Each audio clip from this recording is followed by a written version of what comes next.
Hello students. कल हमने पढ़ा था हिस्ट्री ऑफ इंटरनेशनल ट्रेड, जिसमें हमारे जो स्लेव ट्रेड था, सिल्क रूट था, बार्टर सिस्टम था, उसके बारे में हमने अंडरस्टैंडिंग की थी। Today we learn why does international trade exist. Why does international trade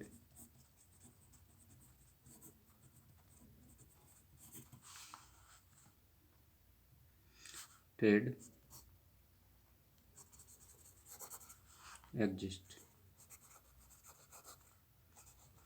international trade exist क्यों होता है, उसकी अस्तित्व में क्यों आया, उसकी आवश्यकता क्यों होती है। टुडे एक कॉम्प्लेक्स इकोनॉमिक सिस्टम, आज जो है वो विश्व में एक बहुत ही जटिल व्यापार व्यवस्था बन गई है, जिसके कारण से कोई भी कंट्री जो है वो सेल्फ सफिशेंट नहीं है।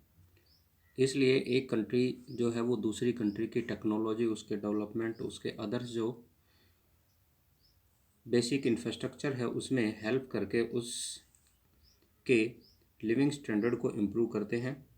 इसलिए इंटरनेशनल ट्रेड की रिक्वायरमेंट होती है। जो कॉम्प्लेक्स इकोनॉमी है, इस कॉम्प्लेक्स इकोनॉमी के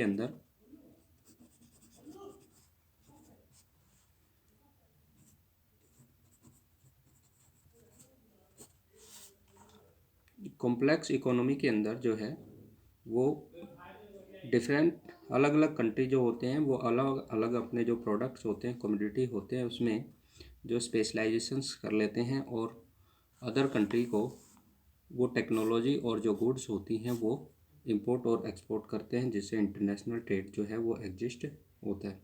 every country produce some commodity over and above the requirement at the same time. कुछ जो होते हैं उनमें वो सरप्लस प्रोडक्शन हो जाता है, जबकि कुछ की उनको रिक्वायरमेंट होती है। Thus, every country export its surplus product and meet the requirement of deficit commodity by import them।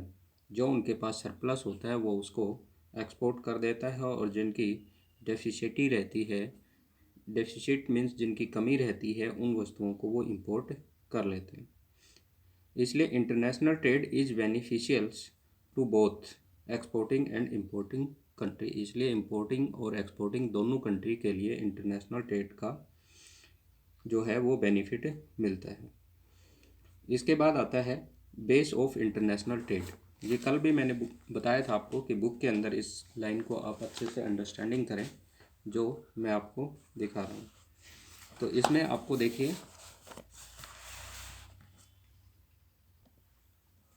ये जैसे दिया हुआ है, international trade is the result of specialisation in production. Specialisation in production, कोई भी कंट्री जो होता है वो किसी भी प्रोडक्शंस के अंदर स्पेशलाइजेशंस कर लेता है, तो उससे इंटरनेशनल ट्रेड जो एग्जिस्ट होता है। जो सबसे पहले ही बताया था कि हमारी जो कॉम्प्लेक्स इकोनॉमी है, इसमें कोई भी कंट्री है वो सेल्फ सफिशेंट नहीं है और अदर कंट्री पर वो डिपेंड रहता है। कुछ कंट्री जो है वो टेक्नोलॉजी और प्रोडक्शन के अंदर जो है वो स्पेशलाइज कर लेते हैं, जिससे जो हमारी इकोनॉमी होती है, वर्ल्ड इकोनॉमी होती है, वो फास्टली इंक्रीज होती है और इससे जो कंट्री होती है उनको बेनिफिट होता है। तो इसके बाद जो इसके अंदर आता है, इसमें मेन 3 पॉइंट्स आते हैं जिनके कारण से इंटरनेशनल ट्रेड जो है वो किया जाता है। तो इसमें सबसे पहला जो पॉइंट आता है वो आता है कंपैरेटिव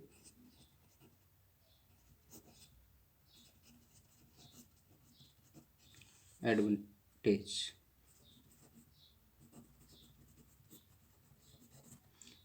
जो फर्स्ट पॉइंट आता है कंपैरेटिव एडवांटेज मीन्स होता है एक कंट्री दूसरे कंट्री से किस में अपनी जो गुड्स होती है उनको कंपेयर करती है, टेक्नोलॉजी होती है उसको कंपेयर करती है।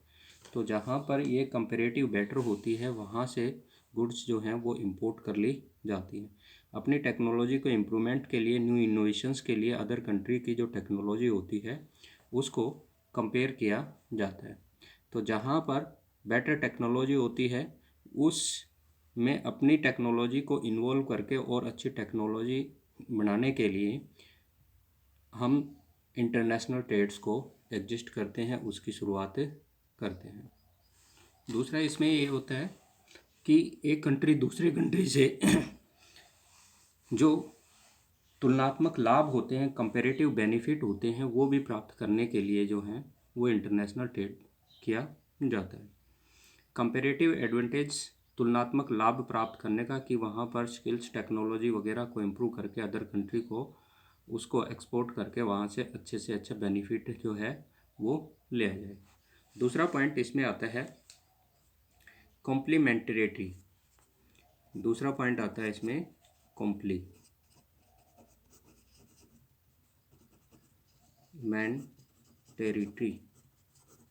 कॉम्प्लीमेंटरिटी मीन्स होता है कि कोई भी टेक्नोलॉजी जो होती है उसमें वो परिपक्व हो। परिपक्व का अर्थ होता है कि वो उस टेक्नोलॉजी को या उस गुड्स को तैयार करने में सक्षम हो। तो जो भी कंट्री हैं जिसके अंदर न्यू टेक्नोलॉजी का इनोवेट होता है या सरप्लस प्रोडक्शंस होता है, तो वो कंट्री अदर कंट्री को उन गुड्स को एक्सपोर्ट करने के लिए सक्षम हो, परिपक्व हो। तो इस टाइप से भी इंटरनेशनल ट्रेड जो है वो अदर कंट्री के लिए इम्पोर्टेंट होता है कि जो कंट्री जो है वो विशिष्ट प्रकार की जो वस्तुएं होती हैं उनमें परिपक्व हो जाते हैं, वहाँ उनमें सरप्लस प्रोडक्शन होता है और वो अपने कंट्री को इकोनॉमिक ग्रोथ के लिए या अपनी इंडस्ट्री के डेवलपमेंट के लिए या उसको बेनिफिट प्रोसेस में ले जाने के लिए एक्सपोर्ट और इंपोर्ट जो है वो करते हैं। मीन्स इंटरनेशनल ट्रेड के थ्रू वो बेनिफिट रिसीव करते हैं। नेक्स्ट पॉइंट आता है ट्रांसफरेबिलिटी।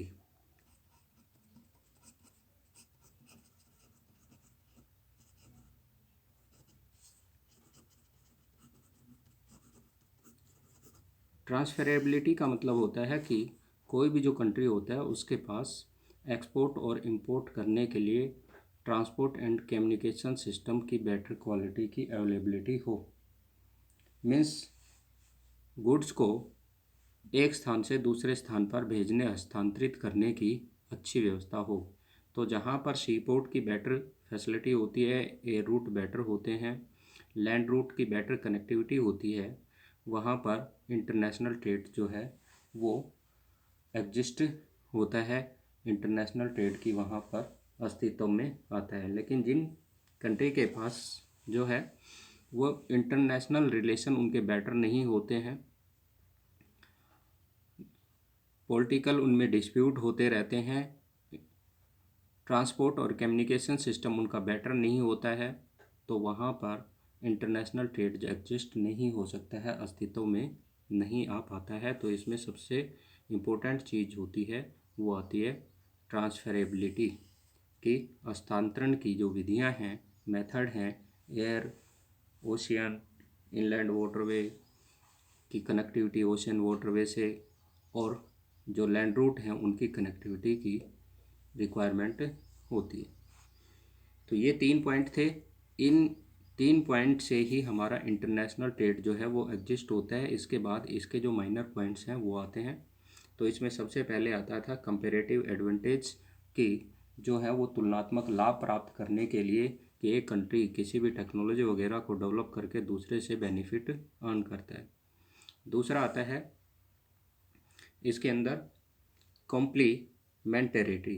कॉम्प्लीमेंटरिटी मीन्स होता है कि उसमें परिपक्व होना, उस टेक्नोलॉजी को या गुड्स को वो तैयार करने में सक्षम होना जिससे कि वो अदर कंट्री को वो टेक्नोलॉजी या गुड्स या सर्विस जो हैं वो एक्सपोर्ट कर सकें।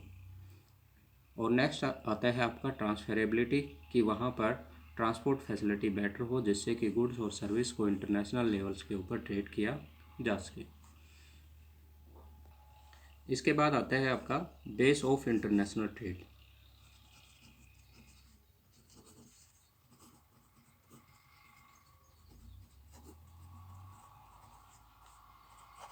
International trade.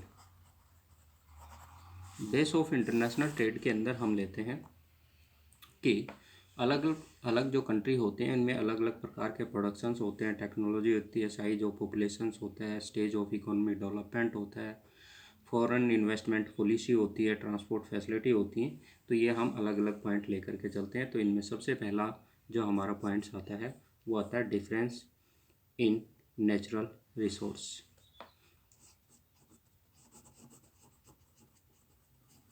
डिफरेंस इन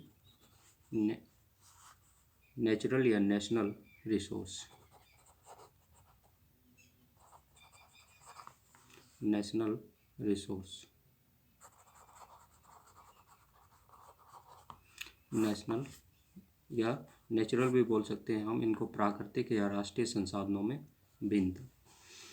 अलग अलग रीजन्स के अंदर जो है अलग अलग टाइप्स के नेचुरल रिसोर्स की अवेलेबिलिटी होती है। नेशनल रिसोर्स जो होते हैं वो अलग अलग कंट्री में डिफरेंट डिफरेंट होते हैं। कुछ कंट्री जो है वो आयरन ओर के अंदर जो है रिच रहता है, कुछ जो है वो कॉपर में होते हैं, कुछ जो है वो एग्रीकल्चर प्रोडक्शंस के अंदर होते हैं, कुछ जो होते हैं वो मैन्युफैक्चरिंग गुड्स के अंदर जो हैं वो रिच होते हैं। तो इस प्रकार से डिफरेंट कंट्री में डिफरेंट टाइप्स के नेशनल रिसोर्सेज जो हैं वो अवेलेबल रहते हैं।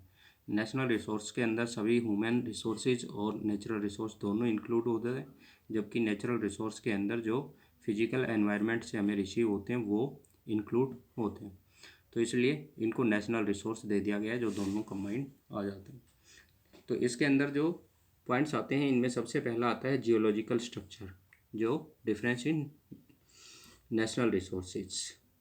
तो इसमें बुक में जैसे दिया गया है, it determine the mineral resource base and topographical difference ensure diversity of crop and animal rise. Lowland have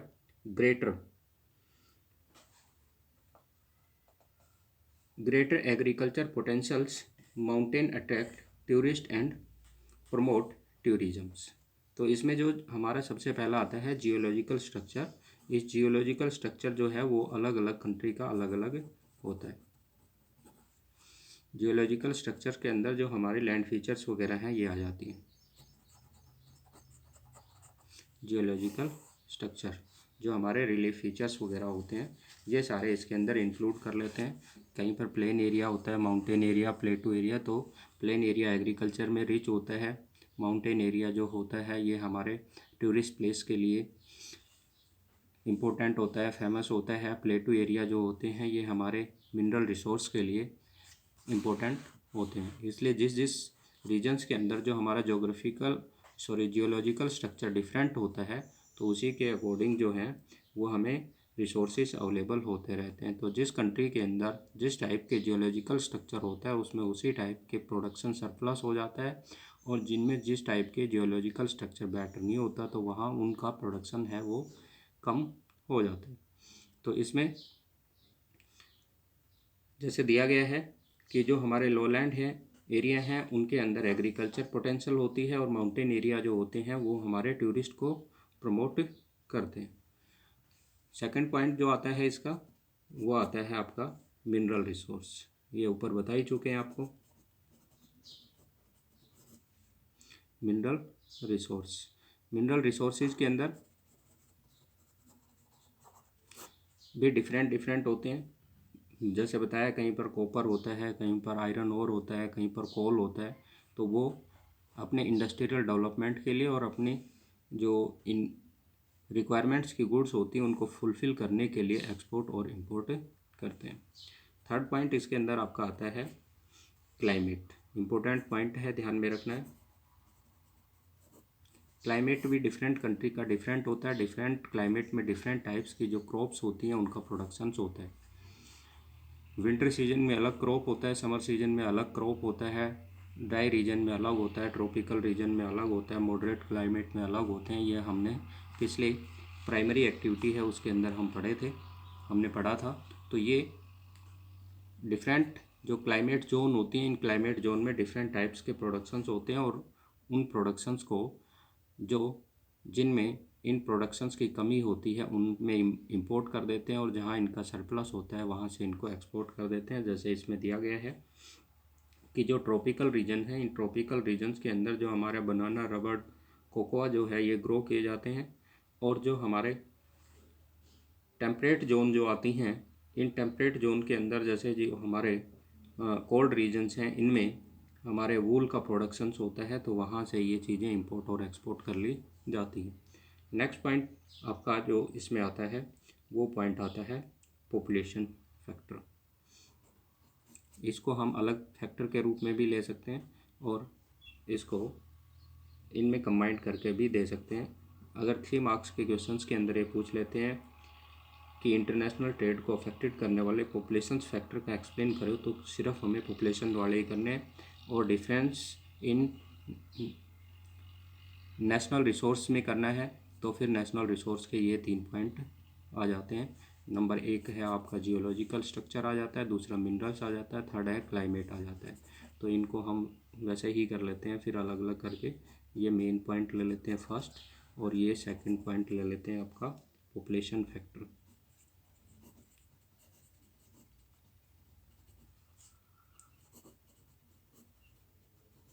population factor, population का जो साइज होता है, डिस्ट्रीब्यूशंस होता है और डाइवर्सिटी होती है, वो भी डिफरेंट कंट्री में डिफरेंट होती है। ये पॉपुलेशन वाले चैप्टर में हमने पढ़ा था कि कुछ कंट्री जो होती हैं उनमें पॉपुलेशन का डिस्ट्रीब्यूशन डेंसिटी है वो हाई होती है, कुछ में कम होती है। दूसरा, पॉपुलेशन का लिविंग स्टैंडर्ड भी डिफरेंट होता है।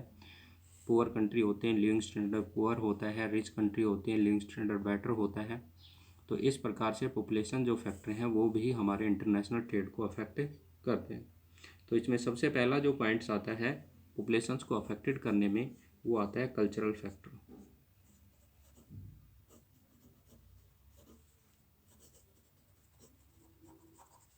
कल्चरल फैक्टर के अंदर हम इंक्लूड करते हैं कि डिफरेंट जो हमारे रिलीजियस हैं, हमारी कम्युनिटीज़ हैं, हमारी कास्ट हैं, इनमें डिफरेंट कल्चर होते हैं। जैसे हम देखते हैं कि हिंदू कम्युनिटी के अंदर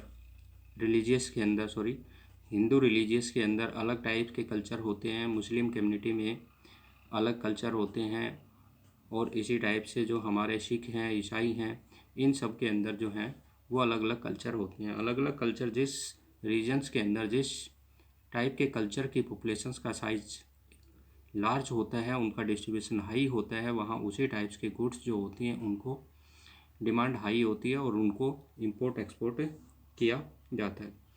अलग अलग कंट्री के जो कल्चर होते हैं उनको अदर कंट्री में भी इम्पोर्टेंस दी जाती है, वो अदर कंट्री के लिए भी फेमस हो जाते हैं।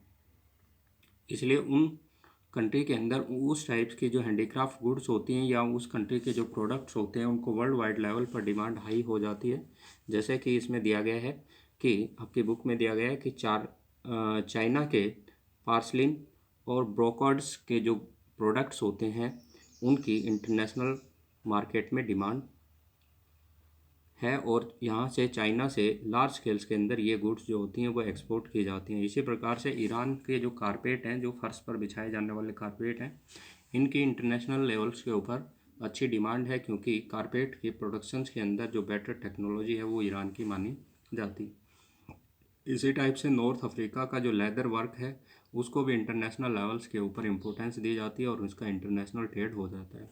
इसी टाइप से जो इंडोनेशिया के बटिक क्लॉथ जो होते हैं, जिस पर कपड़े के ऊपर ऐसे ऐसे छीट सी होती हैं, तो छीट वाला कपड़े के नाम से उसको जानते हैं। और prized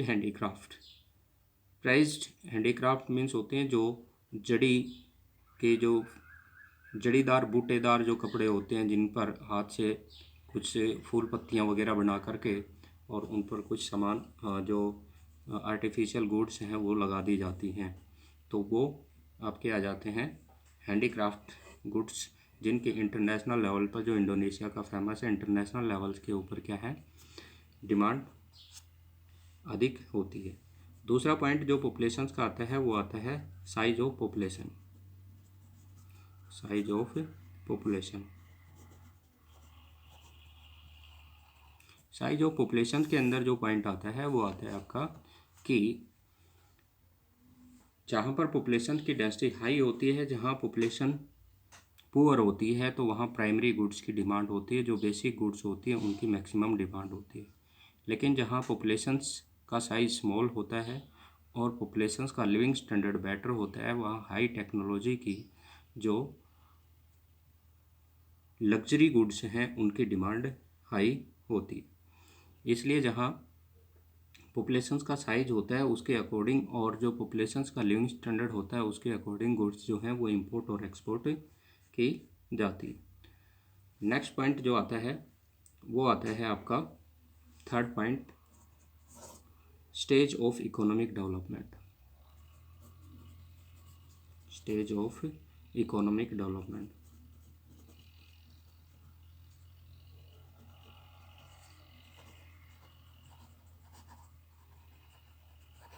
stage of economic development के अंदर कंट्री की इकोनॉमिक डेवलपमेंट की कंडीशंस के बेस पर गुड्स इंपोर्ट और एक्सपोर्ट की जाती हैं। कुछ कंट्री हैं वो अपने इकोनॉमिक डेवलपमेंट की फर्स्ट स्टेज के अंदर है, जहां उनको बेसिक इंफ्रास्ट्रक्चर्स को स्ट्रॉन्ग करने के लिए लार्ज स्केल्स के ऊपर टेक्नोलॉजी और बेसिक इंफ्रास्ट्रक्चर्स को स्ट्रॉन्ग करने से रिलेटेड जो गुड्स होती हैं उनकी रिक्वायरमेंट्स होती हैं।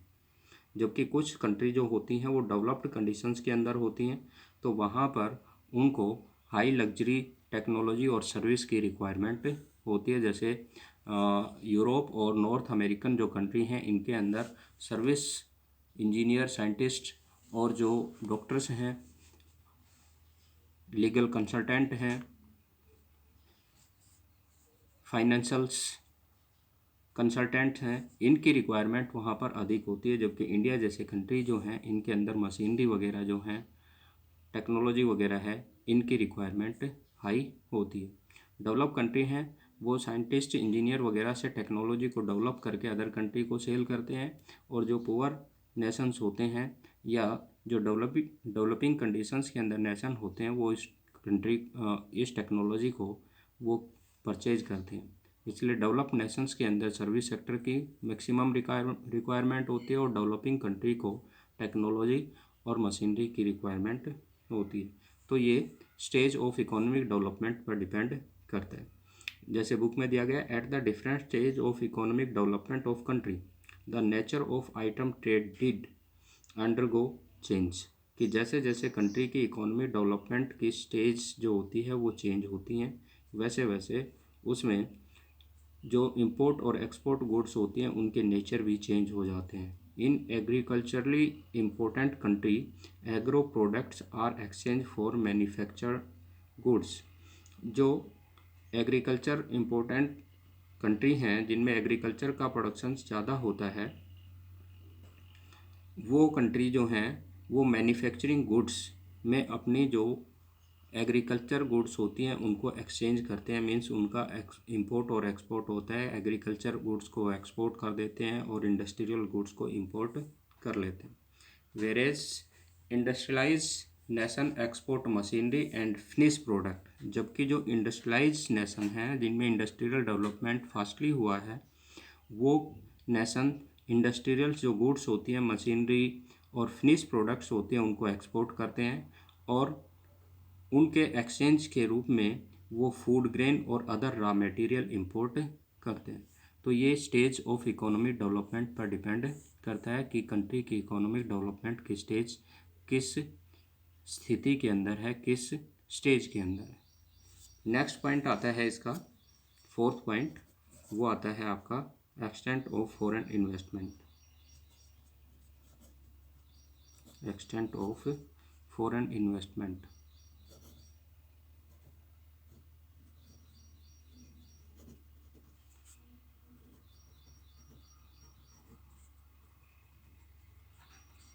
फॉरेन इन्वेस्टमेंट के अंदर बताया जाता है कि जो पुअर कंट्री होते हैं उनमें अपने बेसिक इंफ्रास्ट्रक्चर्स को इम्प्रूव करने के लिए कैपिटल की अवेलेबिलिटी नहीं हो पाती है।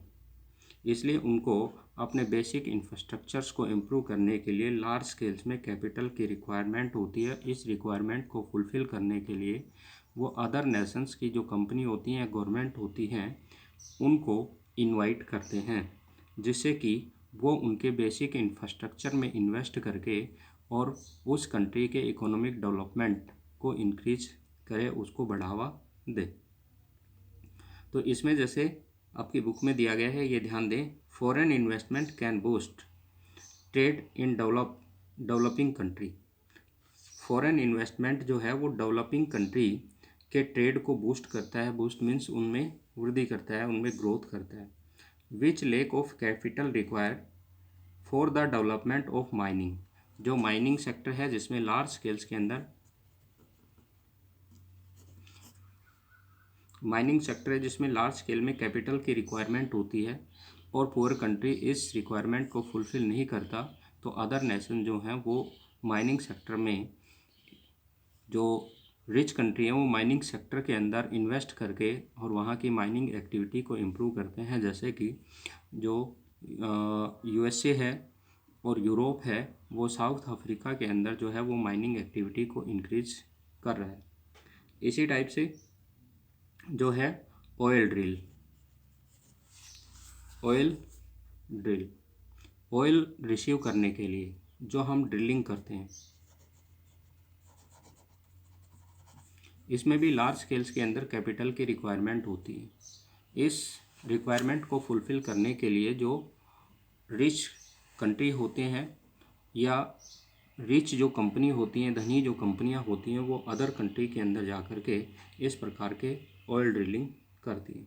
इसी टाइप से हैवी इंजीनियरिंग जो इंडस्ट्री होती हैं जिसमें बड़े पैमाने पर इंजीनियरिंग गुड्स वगैरह तैयार की जाती हैं, इसी टाइप से लंबरिंग होती हैं, इसी टाइप से प्लांटेशन होता है। जैसे प्लांटेशन वाले प्राइमरी एक्टिविटी वाले चैप्टर में हमने पढ़ा था कि प्लांटेशन एग्रीकल्चर को डेवलप करने के लिए यूरोपियन कंट्री जो हैं उन्होंने अपने कॉलोनीज कंट्री के अंदर फॉरेन इन्वेस्टमेंट किया था। इसी टाइप से जैसे कि अफ्रीका के जो बागान हैं उनके अंदर